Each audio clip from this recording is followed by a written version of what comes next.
UDFിന്റെ നട്ടെല്ലാണ് മുസ്ലിം league. Congress നേതാക്കൾ തന്നെ അത് സമ്മതിക്കാറുണ്ട്. കഴിഞ്ഞ ദിവസം മുസ്ലിം ലീഗിനെതിരെ രൂക്ഷ വിമർശനം ഉയർത്തിയ മാത്യു കൊഴുന്താടൻ തന്നെ അക്കാര്യം ആവർത്തിച്ച് പറയുന്നുണ്ട്.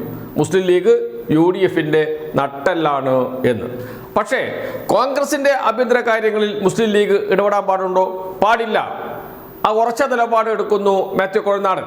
അദ്ദേഹം ചോദിക്കുന്നു, മുസ്ലിം ലീഗിൽ ആരൊക്കെ മന്ത്രിയാകണം, മുസ്ലിം ലീഗിന്റെ പാർലമെന്ററി പാർട്ടി നേതാവ് ആരായിരിക്കണം എന്ന് തീരുമാനിക്കാൻ കോൺഗ്രസ് ഏതെങ്കിലും രൂപത്തിൽ ഇടപെടൽ നടത്താറുണ്ടോ? ഇല്ലല്ലോ. അതുപോലെ തന്നെ ആ മാന്യത പാലിക്കണം മുസ്ലിം ലീഗ്. മുന്നണിക്ക് ഒരു പ്രോട്ടോകോൾ ഉണ്ട്. ആ പ്രോട്ടോകോൾ അനുസരിക്കാൻ എല്ലാ ഘടകകക്ഷികളും തയ്യാറാകണം, മുസ്ലിം ലീഗും തയ്യാറാകണം. ഇതാണ് മാത്യു കൊഴുന്താടൻ പറഞ്ഞത്. അത് വലിയ ചലനമുണ്ടാക്കി മുസ്ലിം ലീഗിനകത്ത്. യൂത്ത് ലീഗും മുസ്ലിം ലീഗുമെല്ലാം രംഗത്തിറങ്ങി മാത്യു കൊഴുന്താടനെതിരെ. മാത്യു കൊഴുന്താട, നിന്റെ കുഴലൂത്ത് മുസ്ലിം ലീഗിനോട് വേണ്ട എന്ന് പറഞ്ഞുകൊണ്ടുള്ള പോസ്റ്ററുകൾ വന്നു. മാത്യു കൊഴുന്താടന്റെ പോസ്റ്ററുകൾ വലിച്ചു കീറി കത്തിക്കുന്ന അവസ്ഥ വന്നു. അങ്ങനെ മാത്യു കൊഴുന്താടന് എതിരെ വലിയ പ്രതിഷേധം ഒരു ഭാഗത്ത് രൂപം കൊള്ളുന്നു, മുസ്ലിം ലീഗ് പ്രവർത്തകരുടെയും യൂത്ത് ലീഗ് പ്രവർത്തകരുടെയും ഭാഗത്ത് നിന്ന്. അതോടൊപ്പം KC വേണുഗോപാലിന്റെ വലം കൈയായി പ്രവർത്തിക്കുന്ന AP അനിൽകുമാർ മലപ്പുറം ജില്ലയിലെ വണ്ടൂരിൽ നിന്നുള്ള MLA ആണ്. അദ്ദേഹത്തിനെതിരെ താങ്കളെ മലപ്പുറത്ത് കാലുകുത്താൻ അനുവദിക്കില്ല, പച്ചപ്പട എന്ന് പറഞ്ഞുകൊണ്ടുള്ള പോസ്റ്ററുകൾ വരുന്നു മലപ്പുറം ജില്ലയുടെ പല ഭാഗത്തും. എന്ന് വെച്ചാൽ കോൺഗ്രസിന്റെ പാർലമെന്ററി പാർട്ടി നേതാവ് എന്ന് വെച്ചാൽ അടുത്ത മുഖ്യമന്ത്രി ആരാകണം എന്ന് തീരുമാനിക്കുന്ന കാര്യത്തിൽ മുസ്ലിം ലീഗ് പരസ്യമായി ഇടപെടാൻ തുടങ്ങിയിരിക്കുന്നു എന്നർത്ഥം. KC വേണുഗോപാലിന് എതിരെയാണ് മുസ്ലിം ലീഗിന്റെ പടപ്പുറപ്പാട്. VD സതീശന് വേണ്ടിയാണ് മുസ്ലിം ലീഗ് നിലകൊള്ളുന്നത് എന്ന് വെച്ചാൽ കോൺഗ്രസിൽ സമ്മർദ്ദം ശക്തമാക്കുന്നു മുസ്ലിം ലീഗ് VD സതീശന് വേണ്ടി എന്നർത്ഥം. ഇതിൽ വലിയ പ്രതിഷേധമുണ്ട് KC വേണുഗോപാലിനെ അനുകൂലിക്കുന്നവർക്ക്. ഏറ്റവും കൂടുതൽ MLA-മാർ 47 പേർ പിന്തുണച്ചത് KC വേണുഗോപാലിനെയാണ് എന്നോർക്കണം. സ്വാഭാവികമായും KC വേണുഗോപാൽ തന്നെയായിരിക്കും അടുത്ത മുഖ്യമന്ത്രി. ഇനി ഹൈക്കമാൻഡും KC വേണുഗോപാലും തീരുമാനിക്കണം കേരളത്തിലേക്ക് മുഖ്യമന്ത്രി പദം ഏറ്റെടുക്കാൻ ഞാനില്ല എന്ന്. എങ്കിൽ മാത്രമേ എന്തെങ്കിലും ഒരു മാറ്റമുണ്ടാകൂ.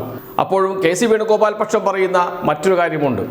കേരളത്തിൽ ഇപ്പോൾ ഭരണം നടത്താൻ മുസ്ലിം ലീഗിന്റെ ആവശ്യമില്ല. മുസ്ലിം ലീഗ് ഇല്ലാതെ തന്നെ കേരളത്തിൽ ഒറ്റയ്ക്ക് ഭരിക്കാൻ കഴിയുന്ന തരത്തിൽ മുസ്ലിം ലീഗിനെ മാറ്റി നിർത്തിയാൽ UDFിന് ഭരിക്കാൻ കഴിയും. അതുകൊണ്ട് എന്തിന് മുസ്ലിം ലീഗ് എന്നാണ് ചോദിക്കുന്നത്. 22 MLA-മാരാണ് മുസ്ലിം ലീഗിനുള്ളത്. 63 MLA-മാർ കോൺഗ്രസിനുണ്ട്. 102 ആകെ MLA-മാർ UDFിന്റെ MLA-മാർ. അതിൽ നിന്ന് മുസ്ലിം ലീഗിന്റെ 22 MLA-മാരെ കുറച്ചാൽ ശേഷിക്കുന്നു 80 പേർ. പിന്നെ എന്തിനാണ് മുസ്ലിം ലീഗ് എന്ന ചോദ്യമാണ് KC പക്ഷം ചോദിച്ചു കൊണ്ടിരിക്കുന്നത്. അതുകൊണ്ട് മുസ്ലിം ലീഗിന്റെ യാതൊരു സമ്മർദ്ദത്തിനും വഴങ്ങേണ്ടതില്ല എന്ന നിലപാടിലേക്ക് കോൺഗ്രസ് എത്തിയിരിക്കുന്നു. അത് ഇവിടെ മാത്രമല്ല, ഭാവിയിലും അതുണ്ടാകും. KM ഷാജി പറഞ്ഞതുപോലെ അധികാരത്തിലെത്തിയാൽ കഴിഞ്ഞ 10 വർഷം നഷ്ടപ്പെട്ടതെല്ലാം, മുസ്ലിം സമുദായത്തിന് നഷ്ടപ്പെട്ടതെല്ലാം തിരിച്ചു നൽകുക എന്നതാണ് ഞങ്ങളുടെ ലക്ഷ്യം, മുസ്ലിം ലീഗിന്റെ ലക്ഷ്യം എന്ന് പ്രഖ്യാപിച്ചത് KM ഷാജിയാണ്. അദ്ദേഹം മന്ത്രിയായി വരുന്നു എന്ന വാർത്തയും വരുന്നുണ്ട്. അങ്ങനെ വരുമ്പോൾ വലിയ തോതിൽ സമ്മർദ്ദം ചെലുത്താൻ സാധ്യതയുണ്ട് മുസ്ലിം ലീഗ്. അതുകൊണ്ട് തന്നെയാണ് ഇപ്പോഴേ അത്തരമൊരു നിലപാടിലേക്ക് എത്തിയിരിക്കുന്നത് KC വേണുഗോപാൽ പക്ഷം. മുസ്ലിം ലീഗ് ഇല്ലെങ്കിലും ഭരിക്കാമെന്ന്.